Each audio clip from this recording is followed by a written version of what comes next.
Okay guys, welcome back to aku punya video. Video kali ni kita nak buat test print. Macam video lepas korang tengok aku ada buat unboxing.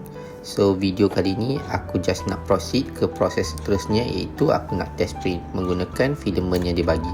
Untuk test print ni aku pilih Benchy, iaitu normal model yang kalau korang baru-baru beli 3D printer korang tahu Benchy ni memang akan ada dalam setiap printer sebab dia nak buat bench test. So aku guna filament yang dibagi waktu aku beli 3D printer ni. Aku try print Benchy ni. Ni kalau kau tengok dalam proses printing lah. Tapi sebelum tu korang kena connectkan apps. Lepas tu korang pergi dekat model library. Lepas tu korang pilih lah model Benchy ni. Ada banyak jenis Benchy yang korang boleh pilih. So aku pilih model ni. Aku tekan print. Dan juga kalau korang duduk jauh, korang tak sempat nak monitor direct, korang boleh connectkan apps dan korang boleh tengok lah monitor daripada application ni. Korang boleh tengok daripada phone korang.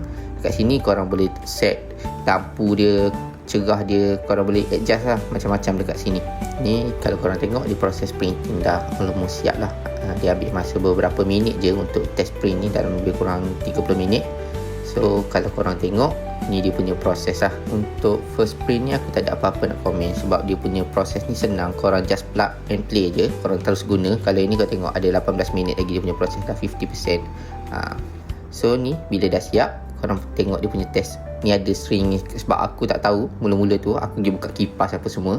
Dan lepas tu aku blow torch je pakai api sikit dan dia hilang lah. Untuk next print aku dah tak ada masalah ni sebab aku dah tutup kipas waktu aku print dan aku letak dekat tempat yang tertutup. Kalau korang nak tahu apa aku print next, stay tune, okay?